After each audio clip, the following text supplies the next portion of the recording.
You guys are joining us for Estimating Beyond Gallons and Square Feet with our presenter Tom Drost from Logical Engine. Like I said before, I'm Beth Thompson, Brand Manager at PDCA National, and we're glad to have you join us today. A few reminders: if any of you are working on your contractor college accreditation, this webinar is eligible to be applied as credit towards your accreditation process. This webinar will be archived in the Contractor College catalog of classes and videos, so you can check on it out. You can check on it later. Chris has sent out a email link with that information. And remember to ask questions during the webinar. Type your questions in the question box and Tom will answer your questions at the end of the webinar. I'll read those off and he can go ahead and answer them. Let me take a second to introduce our presenter from the webinar. Tom Drost is the co-founder and president of Logical Engine. Tom has leveraged his education at Bentley University to create a leading-edge business solution. His focus has been on building and implementing and supporting software technology solutions with an emphasis on web apps for over 30 years. And I didn't even think, hang on a second, let me put that screen on so you can see who Tom is. Logical Engine works closely with customers to create industry-specific software solutions built to solve real-world problems. Logical Engine released Estimate Rocket in 2014 to provide cloud-based professional estimating, project management, invoicing, and CRM to service contractors. It was designed for ease of use and to deliver more productivity gains than other platforms. And with no further ado, Tom, I'm going to change over the presenter to you. And you should have the screen at this point in just a second. I do. Great. All right. You should see my screen. Perfect. Does that look all right, Beth? Great. Yeah, that looks great. Excellent. Thank you, Beth, and welcome everyone to our presentation, Beyond Gallons and Square Feet. I subtitle it The Art and Science of Estimating. Just a little bit of background to set the stage. I've a degree in accounting and practiced accounting for several years, then worked in software support and training, turned programmer, turned application developer, turned entrepreneur. I've been involved in software systems sales development for over 30 years, created and sent several thousand proposals for software and services, and have worked with dozens of painters helping them streamline their estimating and sales process. So my estimates have ranged from less than 1,000 to over 650,000, and yes, I did land that one. And every number in between. As we all know, our estimates are vary on a day-to-day basis from small to very large. My proposed amount to date comes to over $70 million, and I wish I could say that I won them all, but alas, we don't get them all. Hopefully we get the ones that we really want. I'm still learning every day how to do a better job with my estimates, and I learn from everyone that I come into contact with, as we all should, both our clients that we come into contact and our customers, of course. All good sources of learning information. I definitely wish I had an Estimate Rocket a long time ago. It would have made a lot of years of estimating a lot easier to work with. So moving on to start, what's an estimate? We all call it something different. Some people call it a presentation, an estimate, proposal, offer, promise. Really doesn't matter what you call it. What does matter is how you do it and what's in it, and that can be different for all of us as well. As we know, everyone is in different markets and has different competitive situations. We'll talk a little bit more about that later, but it does matter what's in it. At a high level, what's really important is it's about you, it's about your sales team, it's about your painters, your solution, everything about your company, your reputation, your attitude. And it sounds silly, but even your smile, how we present to our customers is so critical. Your company is the sum of everything that you do and all of its parts. So how does your smile matter? Yeah, you can be the grizzled, seasoned professional, and that can be really work for you. But being professional and reasonable, seeming business person always works. It's not just occasional.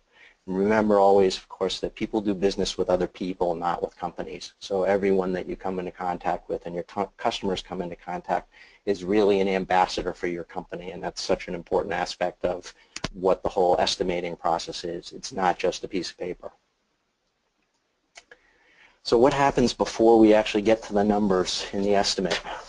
There's some important things that we have to look at before we even start thinking about putting numbers down on paper. We need to build relationship and rapport with our clients. Before anybody sees a price, you want them to want to do business with you. You want to be the company and the person that they want to do business with. That all starts when you're either doing a walkthrough or a talk-through on the phone with the client. You know, every contact that your company makes is a sales opportunity. It doesn't have to be a hard sell, but you need to, your customers want to feel good about you, and that greatly influences their desire to want to do business with you. When you're talking to them, obviously you should have key points about your company ready to drop with them as you meet. So, you know, what are the things that you're proud of? What are the things that make your company better? You can drop them casually when you're talking or even walking around the property with the customer during the estimate. And again, that helps to set the expectations of the customer and make them feel good about you. Also, great opportunity to highlight how you're different than the other companies out there. We all face competition of one sort or another. It's key that we differentiate ourselves from the other guys. Noting things that you've done, similar projects that you've done conversationally while you're walking around, again, builds confidence in your ability to understand what the customer needs and that you're going to be able to get the job done with them. I'd much rather do business with someone who's courteous and prompt and responsive than the alternative person. So again, set your expectations and highlight your differences and just be someone people want to do business with. Really important.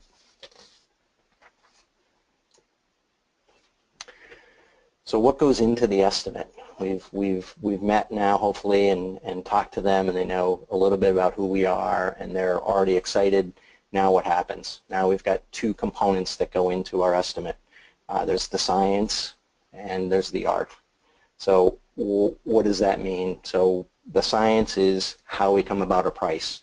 We have to look at our costs and know our costs. We have to evaluate business conditions and price influencers.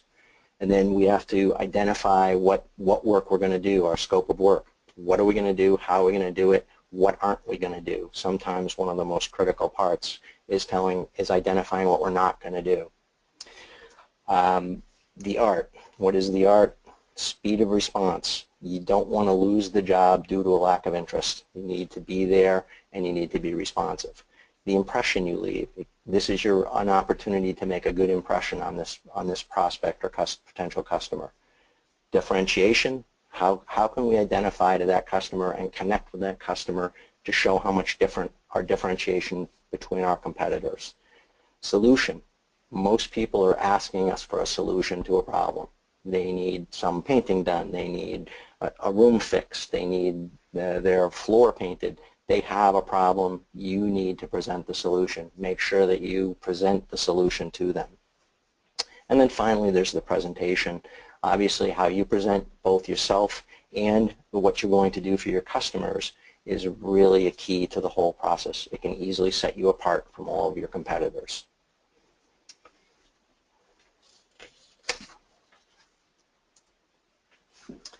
Okay, so into the science. Pricing and costs. So those, before we can set a price, we have to know what our costs are. Obviously, you know, costs are a key component to what we're going to do. And if we don't know our costs, then we're not going to make any money. Regardless of all other considerations, you can't sell your work for less than you're paying for it long without going out of business. It's just a fact. Bob Cusimano has done great presentations and webinars for the PDCA on the technical aspects and methods of getting accurate estimates that are worth watching repeatedly, regardless of how experienced or inexperienced you are or successful you are in the business. They're, even as a remediation, they're great to go back and listen to again, because we can always be refining our process of understanding what our costs are and being able to price effectively. So the second step after we've done our costs, once we know our costs, then we can start thinking about pricing. So knowing our costs, how many man hours is it going to take? That's the hard part. And what will the labor cost? Another hard part. How much are we going to pay for materials and supplies? that can be a little bit easier than labor. Labor is probably one of the most challenging things to calculate in terms of getting a cost of your labor and a rate for your labor. What are the approaches to calculating cost? There's a variety of different approaches. Some companies, after they figure out what their labor rate is, they stop it and simply price the job at a predetermined labor price and a material price. And that is either the cost of the materials or the cost plus a set markup. Other approaches are to take the cost amount and multiply the entire amount by a fixed markup percentage. The hardest approach initially is to establish production rates, though, and that will support consistent and profitable estimates over the long haul. But again, all of these approaches, no matter what, need to be constantly revisited and improved and updated. Otherwise, they'll get stale, and no matter what your initial effort was, you're still going to be doing stale estimates. So we want to obviously avoid that and make sure that we keep up with things. So let's drill into a little bit more into costs. Again, more of the science. So there's 4 components that I look at here: labor costs and the average hourly labor rate calculations, material and supply costs, and overhead. Those are the main components to our cost elements. Labor costs, just a quick discussion about labor costs. Your labor costs, obviously, your actual labor costs actually vary from employee to employee. How can we factor that into a labor cost that we can use to estimate our work? We have to be a little bit careful of estimating projects based on a single employee's labor rate. The danger there is that you're going to end up with a rate that's skewed one way or another, and the reality is you may not always have control over who you're sending to a particular job. So an average or a blended rate that you can use will yield more consistent results on your estimates and probably give you a truer picture of what your costs are. Unless there's a specific rate that you have to charge or are able to charge for a specific skill or type of work, you're probably not going to bill different employees out at different rates. So based on that, it's generally not going to be productive to base your proposal on a particular employee. Rather base it on an average labor rate that takes into consideration all of your labor costs rather than the specific individuals. So there's a simple way to get an average hourly rate. So simple average rate is the sum of your employee rates divided by your number of employees. That doesn't include anything other than wages. It needs to reflect the actual employee cost per hour, including your taxes, insurance, and benefits. So that simply gives you a number that would be, if everyone was working at the same time, this is the total cost of your labor divided by the number of employees. That's kind of option number 1. An average rate can be arrived at by taking the total hourly labor dollars paid divided by total hours worked for some period of time, whatever that period of time is. Honestly, the best advice I can give you here is that at some point you need to talk to either your business coach or your accountant to help you calculate that number accurately and to give you a methodology or help you with a methodology to be able to keep that number updated and accurate so that your estimates and your labor rates and charges are going to reflect a current reality. Very, very important. So a little more about labor costs specifically. Your labor costs are based on hourly wages and productivity. Your labor price is going to be based on a combination of your labor costs and productivity. And that's going to depend upon competition and skills.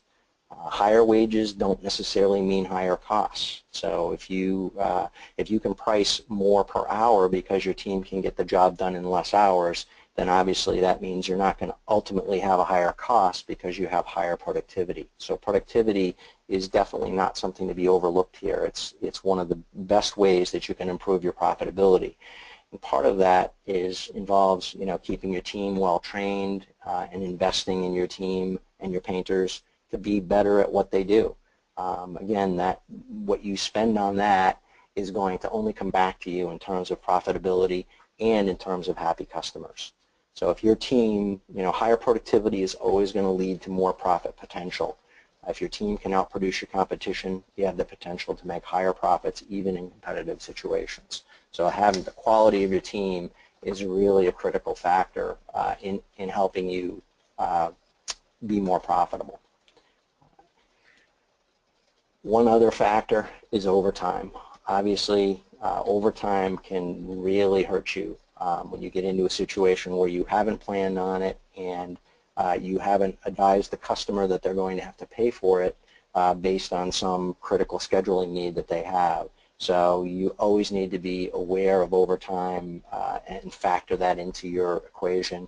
If you are anticipating overtime on a particular project for scheduling purposes and you know you're going to have to go over, then you want to absolutely make sure that you consider that in your proposal, because that's going to have a big impact on your profitability if you end up paying overtime on overtime wages on a project where you didn't anticipate any overtime at all. So this is a new experience for me, doing a presentation where there's no feedback as we go, so you'll have to bear with me here as we roll on. So the next piece of the puzzle here in terms of costs is the average hourly labor rate calculation. And again, these are things that your business coach or your accountant can certainly help you greatly with. One method of calculation is to take the sum of all the rates divided by the number of employees, as I mentioned earlier. A better way to do it over a longer period of time is to take the payroll paid divided by the total hours paid.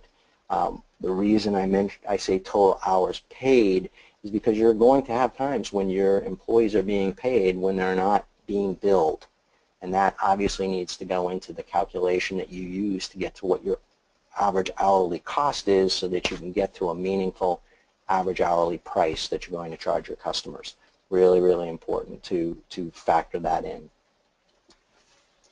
As I mentioned before, one of the other real benefits to an average hourly labor rate that you use to do your pricing is that it's going to help you to have a more consistent bidding process than if you say, well, John's going to work this job and his labor rate is $10 an hour higher than Fred's labor rate, so I'm going to price that differently.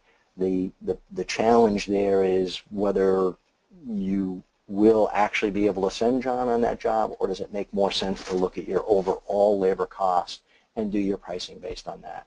I generally believe that an average, a good average hourly labor rate is going to yield you much more consistent results and, in general, higher profitability.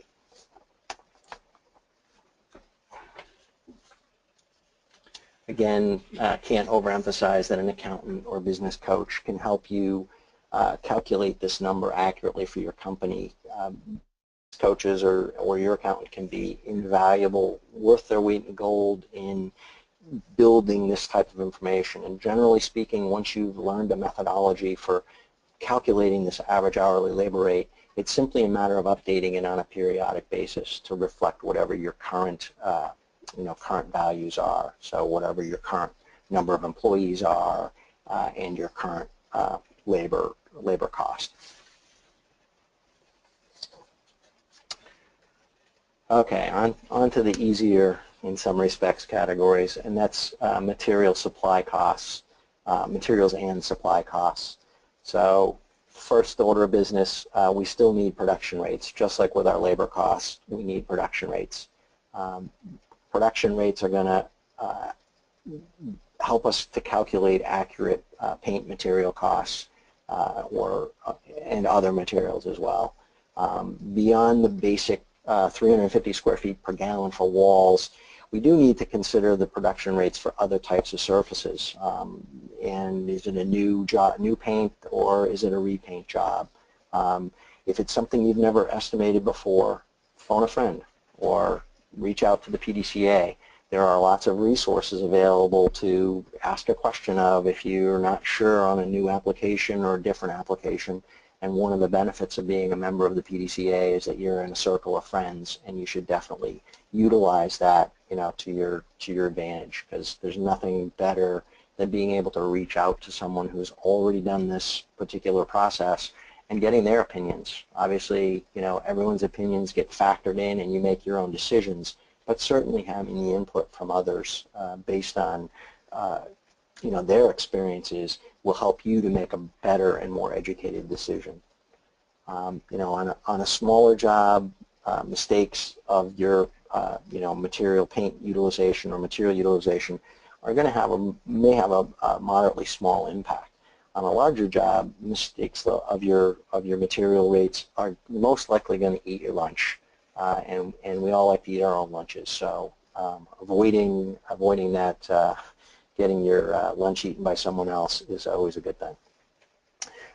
The other thing that's important is to have and build a methodology for tracking actual job costs for future pricing benefits. So we go through a cycle on a regular basis where we estimate a job, and once we've estimated the job, hopefully we land the job, and then we work the job. And as we work the job, we can collect information as we're working the job to identify what the reality was.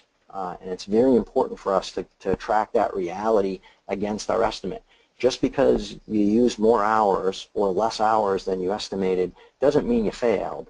And the fact that you track it and utilize that information for the future means you succeed. Because every time you learn something from an estimating process, whether you overdid it or underdid it, you learn. And the next time you're better educated and have a better idea of how to do it.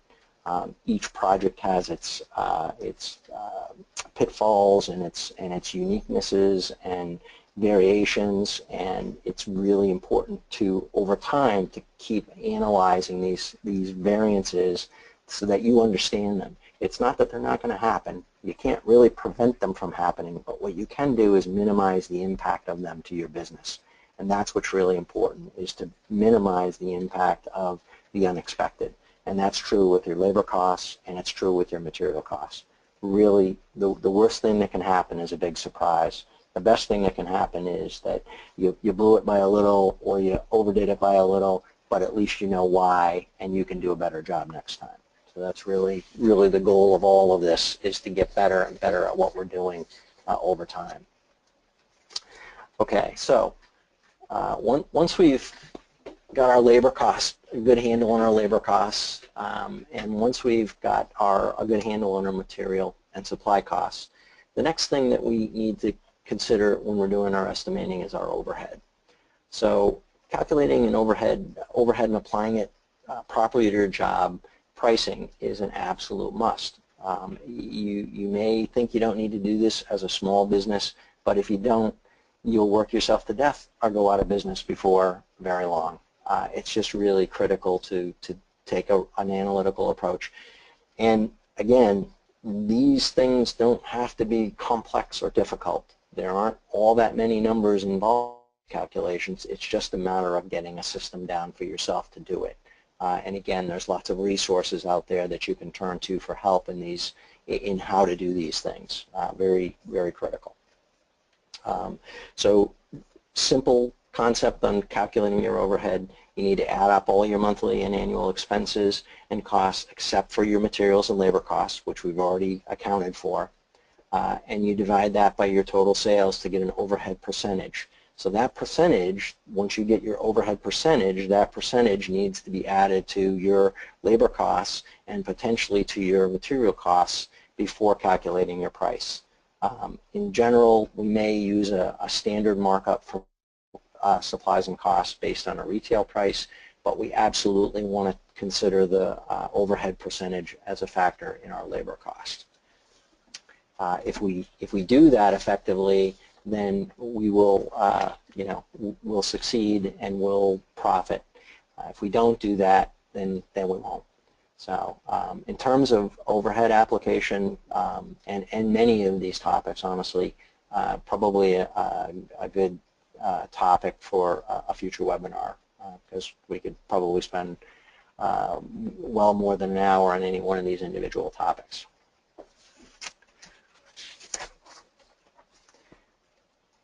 Okay, so we have our costs hopefully, and now it's time to price. So what's our price going to be?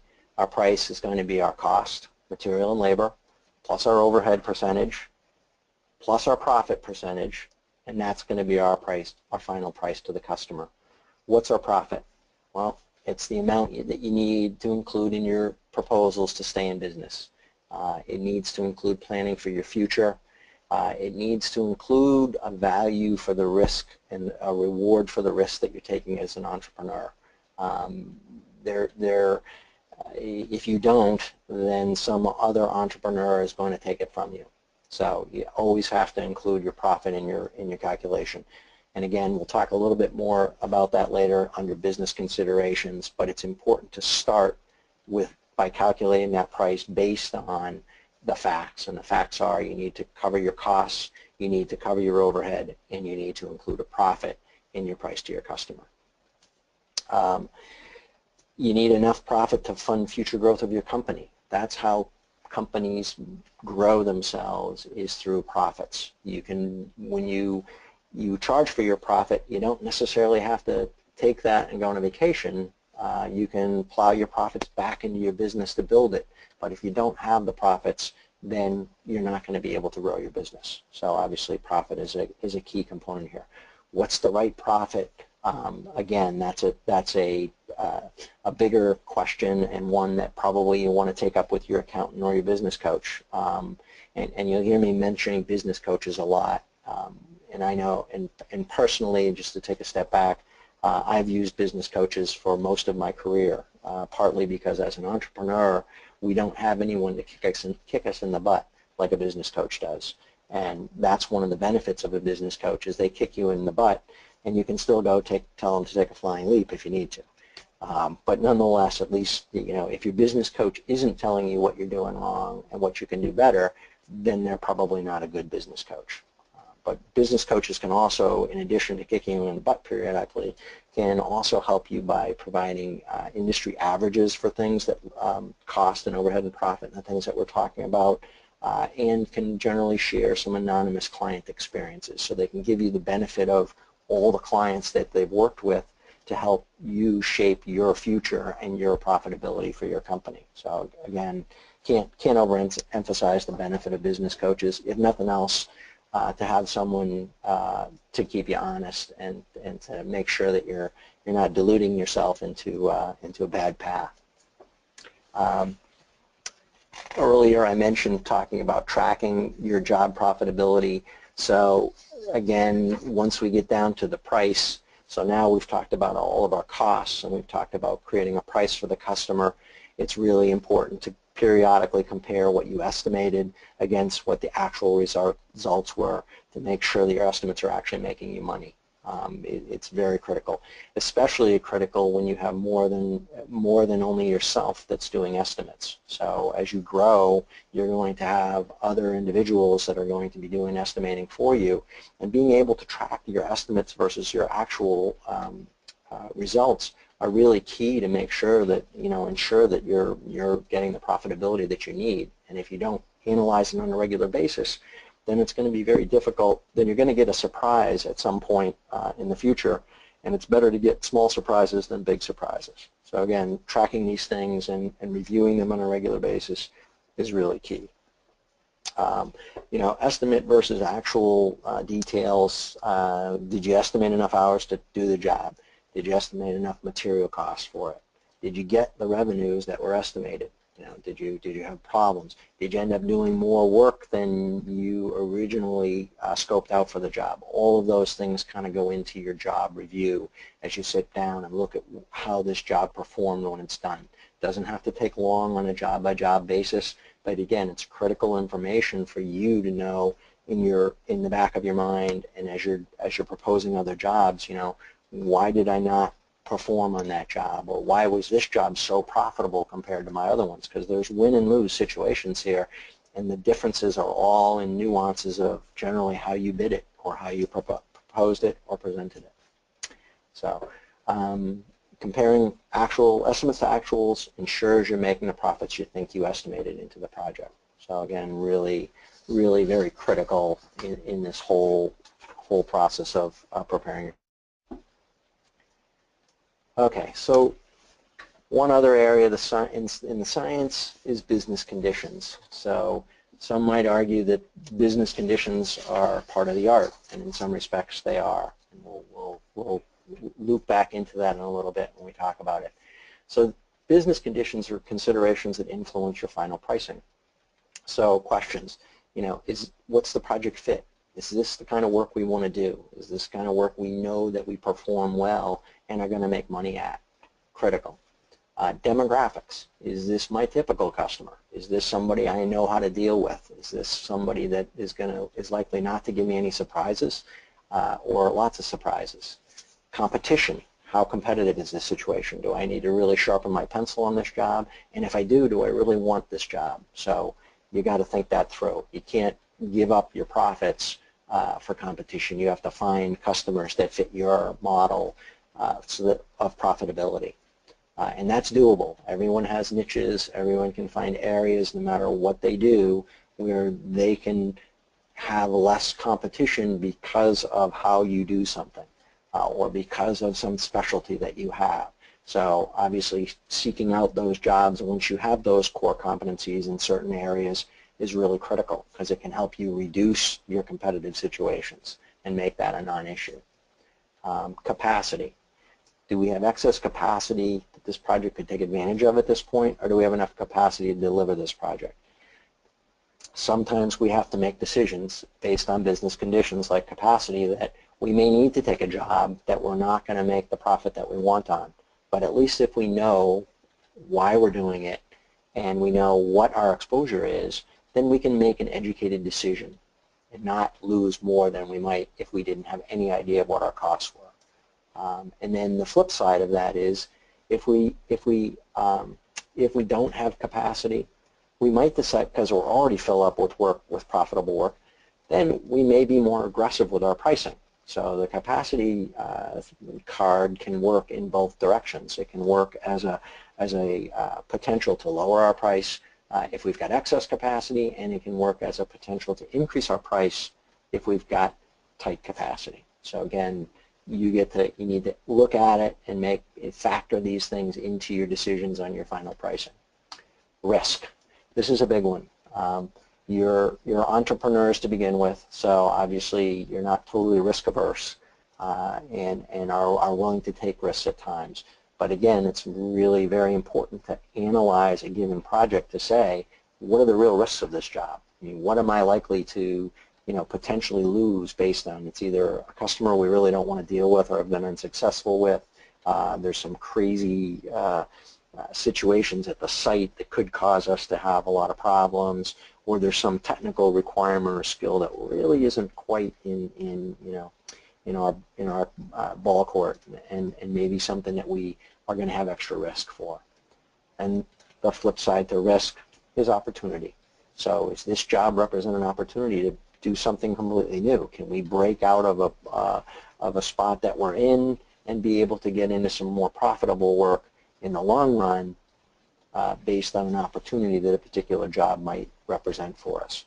So all of these things obviously have to weigh into our decisions and may, in different situations, impact our final pricing up or down. It's all things that you have to consider. So, besides all the 100 things that are going through our minds with each job that we look at, there are some specifics that we need to consider, and these items generally fall into that area. My other favorite is, is this customer going to be a pain in the butt that is going to demoralize the team and beat us up over small things? Obviously, we don't want it.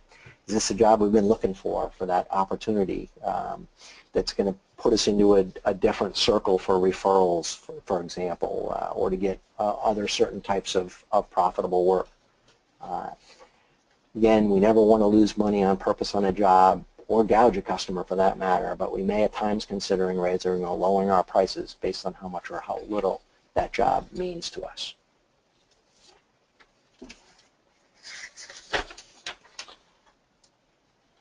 Another area very similar to business conditions, is price influencers. Again, things to consider when you're bidding the job. You know, why are the customers, why is this job being requested of you? Why does the customer need this work done? What's the customer's motivation? Is this a consumer or a commercial job? Because those obviously have different motivations. Is it, you know, the ones that come to mind immediately to me were is it a repair job where we need to do this to maintain the integrity of our property, and if we're planning on keeping the property for a long time, then we probably want to do it nicely. If not, then we might want to do it on the lowdown. So again, that's going to influence what the customer is willing to pay. Is it impulse buy? Is it a decorative and non-critical fashion thing that somebody wants to do? That can run both ways as well.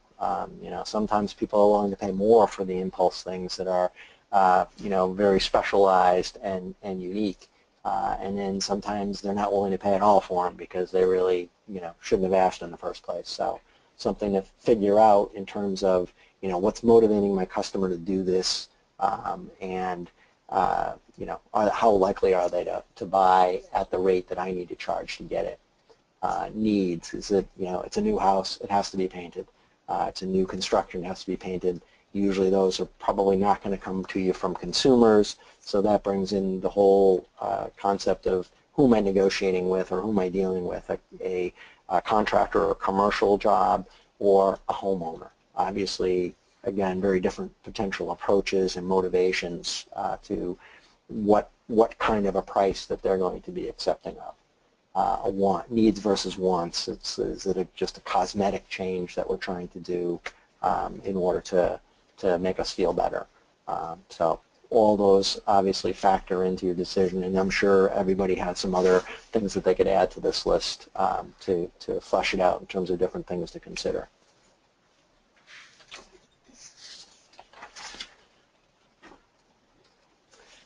And finally, in terms of the science, we have the scope of work. So scope of work is really important. What are we going to do? What are our methods and our differentiators? And this is your opportunity when needed to explain, you know, exactly what we're going to do. Sometimes we need to be more specific in terms of that than others, depending upon the nature of possibly how the specification was given to us. If it's a commercial job, it may be spelled out very clearly exactly what we have to do in the request for quote or request for estimate. In a residential situation, dealing with a homeowner, it might be very different than that, where we need to be very specific about what we are going to do and what we're not going to do, so that the customer doesn't, so we set that customer's expectations and we don't disappoint them potentially by having to have a discussion at the end of the project as to what we would and wouldn't do. Specifying what you're going to do based on what the customers ask for also is a good way to differentiate yourself from the competition, because if the competition's not doing a good job of that, then it really does give you the opportunity to set yourself apart by professionally describing what you're going to do. Next piece of that puzzle is certainly the how we're going to do it. So again, I've seen hundreds and hundreds of proposals from painters at this point now, and I do notice that there's very big differentiation in how they're produced, and there's a reason for that. Sometimes you need to go into great detail about how you're doing things and what your work methods and processes are, because that helps to differentiate you from your competition. The competition may not be explaining anything, and when you explain that you go through, that certainly can help to justify the cost that you may be charging, which might be higher than your competition, who basically is giving the job away because either they don't know any better or they're desperate to get the work. Being desperate for the work is definitely not going to help you in the long term, but being able to describe what differentiates you and how the work you're actually going to put into this process, in many cases, especially with a homeowner, to push them over the edge in your direction, because they're going to see that you're really going to do an incredible job. And in most cases, your work methods are going to be a pretty standard thing that you can just repeat on every proposal. But again, it gives the customer the comfort to know that, wow, you're going to do all this prep work. You're going to do, you're going to cover everything properly. You're going to clean things up when you're done. You're going to leave me the leftover paints when you're done, all labeled. Those little things may sound like not important, but again, depending upon the type of competitive situation you're in, those can be the difference between getting the job and not getting the job because of the customer's perception. Options. That's another tool that you have in your toolkit to give you the opportunity not to show the customer one huge price. And again, this probably impacts residential more than commercial, but it's definitely something that might impact commercial as well. Options give you the chance not to show a massive total to the customer, but to break it down into smaller chunks. And in many cases, that'll give the customer the opportunity to opt out of something initially, and then opt into it while the project is still in progress. So it just, again, gives you flexibility in what you're going to show the customer in terms of allowing them to make some decisions about what they want to do at this point in time. Plus, if they don't do one of the options, it always gives you a great marketing opportunity in the future to go back to them and suggest that they do that option now, or they may just call you on their own volition. Finally, why. This is a key opportunity to differentiate you from your competition. Why are we better? What do we do that no one else does? Why do you want to do business with us? Those are great things. And you know what? Not everyone is a great writer. So this is another area where you can look to your colleagues, you can look to your business coaches, you can look to the PDCA to even help with wording of things. I struggle greatly with writing, things that sound really good to people so that hopefully they'll go with where I want. I spend a lot of time doing that. So once you do it, you want to be able to reuse it because obviously you spend a lot of time in that messaging. But it really can give you a leg up on your competition by being able to write things in a compelling way, and you can find people to help you write things in a compelling way, even if you're not a great writer. And I know I fall into that category myself. Constantly asking others around me to help me word or reword things that are great thoughts and great ideas that I just am not necessarily expressing in a way that's going to make the customer go, oh wow, I got to have it. And that's obviously what we want to do. So, again, just to summarize, your scope of work needs to accurately describe what you're going to do to prevent any misunderstanding down the road about what's included, and it's your great opportunity to set your expectations so people know, exactly what they can expect by this job and what quality of work they can expect from you. Okay, finally done with science. On to the art. So what do I mean by art? I mean those things that aren't just the numbers that go on the page, and they cover a lot of different ground in the course of the project. So the first thing that I think is important in the art of estimating is your speed of response. You really don't want to lose a particular project due to lack of interest. There are lots of other reasons why you might lose the job. There are lots of other reasons why you might not want the job, but let's not lose it because we just failed to get back to the potential customer. That sets a bad example. So, get your professional-looking estimate in the customer's hand as soon as possible. That establishes you as a company that's interested in the job. Can't get a yes until the customer has something to say yes to. And why don't we get our estimates out the door on time? There's a variety of reasons. Sometimes it's because we don't feel like we know everything we need to know to bid this project.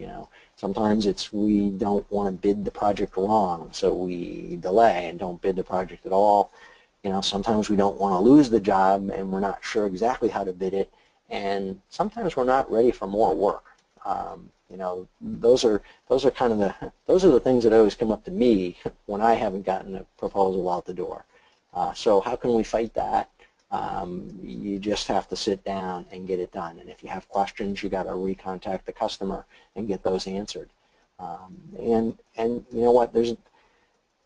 There are wrong bids, and yeah, you can blow a bid. But the fact of the matter is that if you're following, the processes that you've laid out previously, you're not really at a huge risk of doing a wrong bid because you've already considered your labor costs, you've considered your material costs, your overhead, and your profit. So if you're considering all those things, unless you really just completely left something out, you really shouldn't be too far off in your bid, at least to the point where you lose money. How about the not wanting to, not ready for more work? So that's an interesting one I always find. There are times when you're up to capacity, and one of the differences between companies that grow and companies that don't grow is just that. There's a time when we feel like we just can't handle any more business, but if we want to grow, at some point we have to have more business in our pipeline than we can handle today. So what does that mean? Yeah, we're going to have to schedule things out a little bit. We might have to push some things out. We might have to just set this customer's expectations that, yep, we'd love your job, but we don't, we're scheduling at this point, place and time right now. So, as long as you set their expectations, they're likely to work with you. And you can always handle more work. It's your opportunity to hire additional people, either as employees or potentially as contractors for a start. There's lots of different ways to manage that. And again, that's another area where having a good business coach is invaluable, because we all have a moment of worry, large or small. We all have it, where we're not sure if it's time to add or not. And the only way we can really answer that question is by being analytical about it and sitting down and saying, okay, can I handle it? Here are the ways that I might be able to handle it, even though it doesn't look like I can today. So obviously we don't want you taking on truly more work than can ever possibly handle, but having a big number of estimates in your pipeline gives you options, and that's what you want, is to have options. You can always turn down a job if you can't do it, but certainly getting the estimates out the door is the only way that you're going to have the potential to build the pipeline big enough to grow. So you may have to bid more than you can handle today so that tomorrow you can grow. Too much closing there, too much business is way better than too little business. I can say that for sure from experience over many years in the trenches.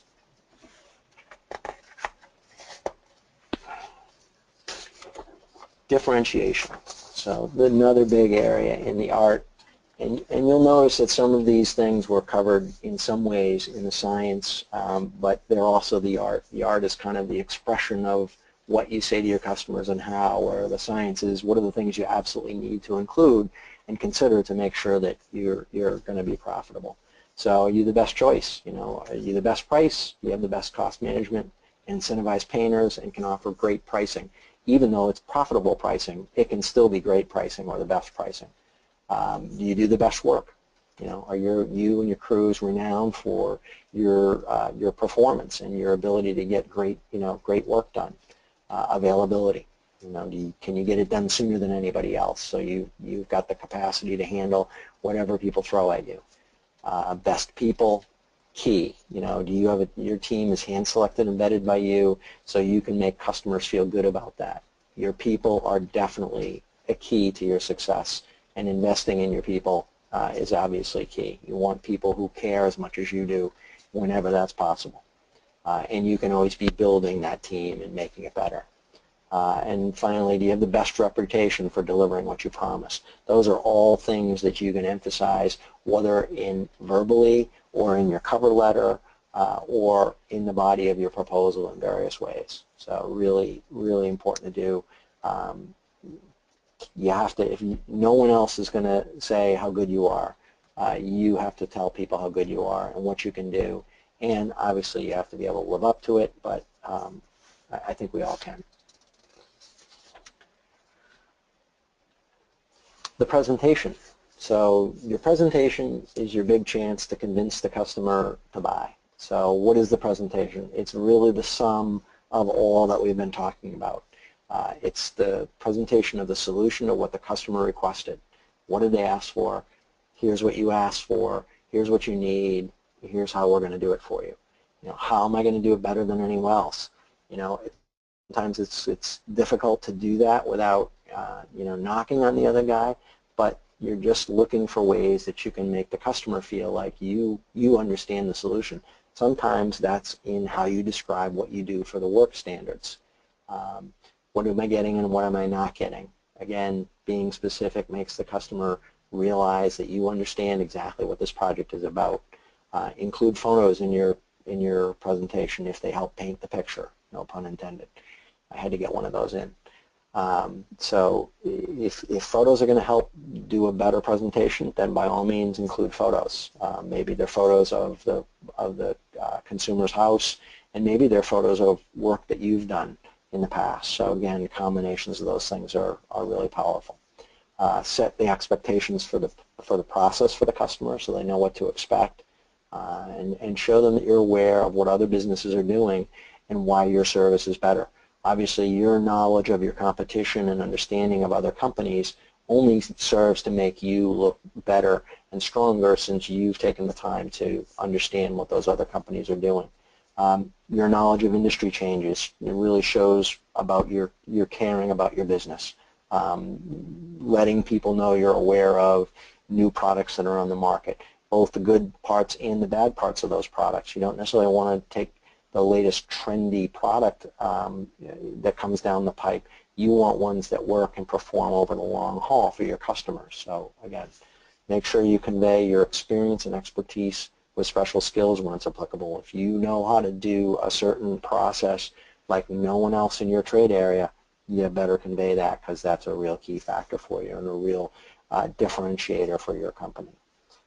So in summary, your presentation, make it look nice, but remember, it's not a Fortune 500 annual report.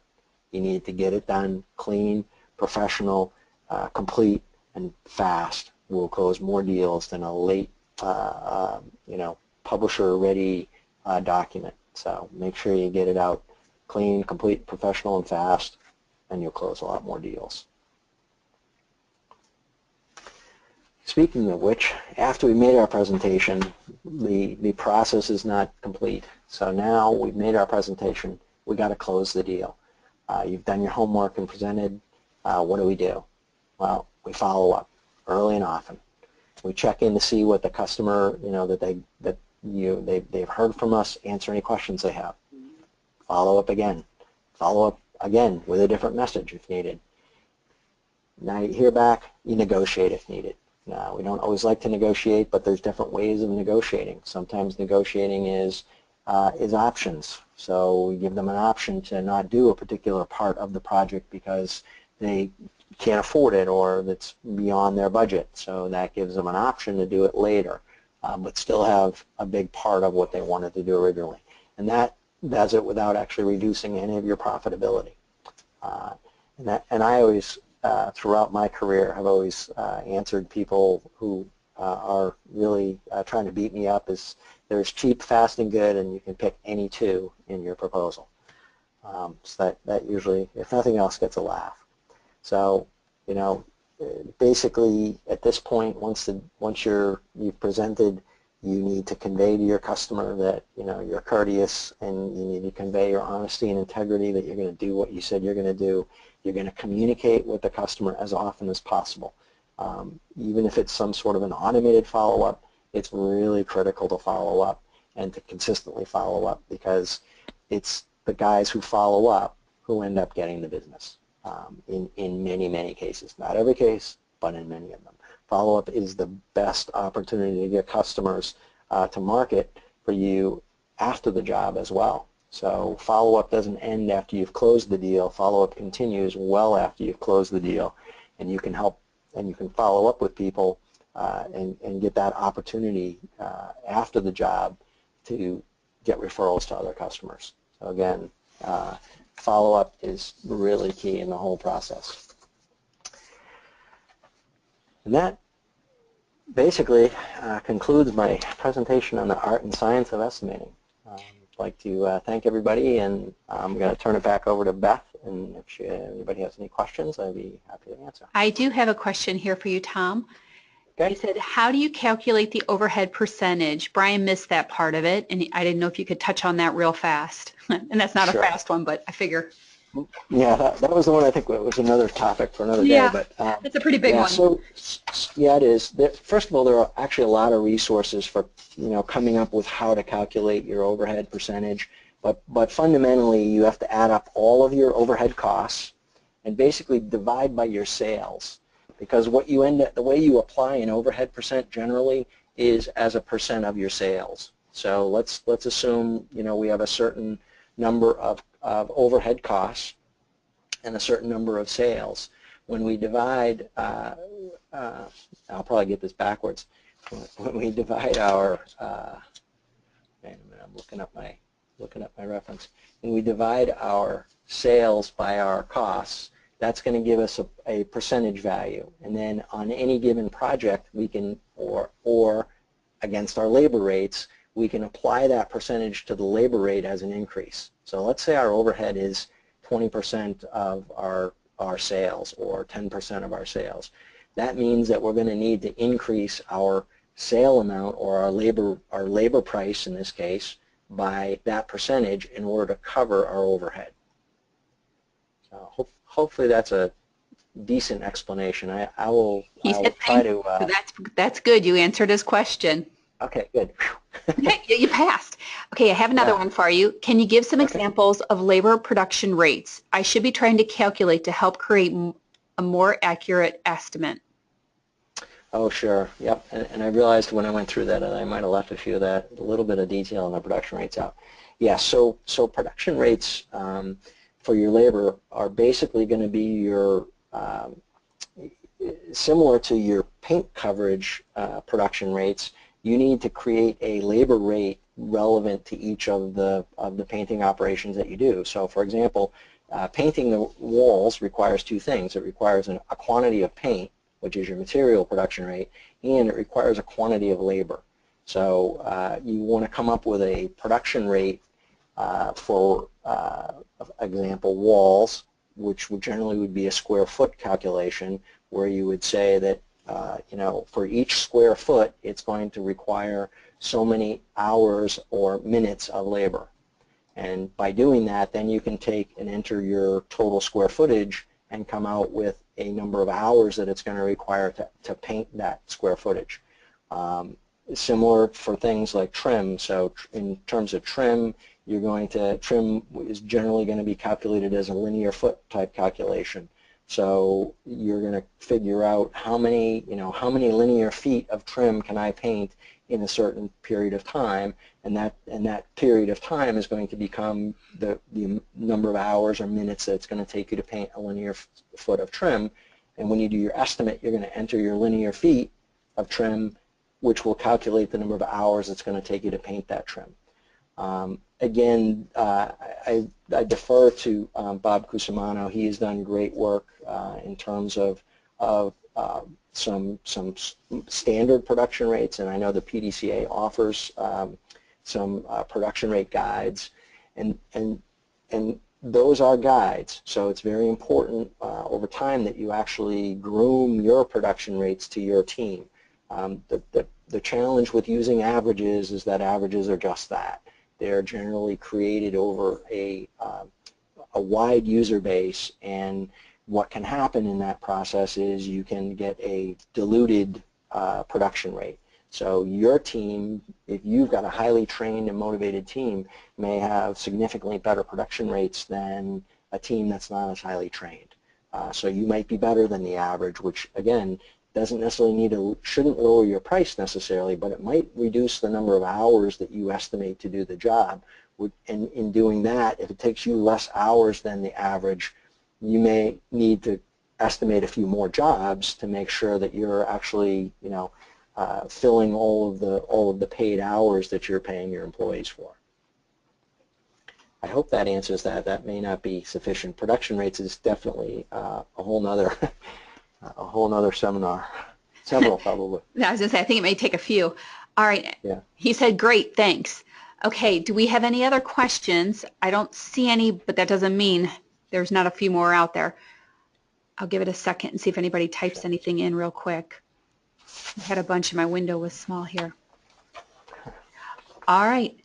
It looks like we've got no one else typing in. If you have any other questions, feel free to send it over to Chris Shank or myself, Beth Thompson, and we will send them over to Tom. So thank you again, Tom, for being with us today. This was great. My pleasure. Thanks everyone for being here. So everyone, as a reminder, this webinar will be archived on Contractor College. We'll send out an email about this when we get it loaded. And then watch your next eColors newsletter that comes out once a month. And then on Mondays, Chris sends out a what's going on at PDCA for all the education. And we'll have more information about what's coming up in July. Thanks everyone for being with us. Thank you again, Tom, and have a great rest of the day, everyone.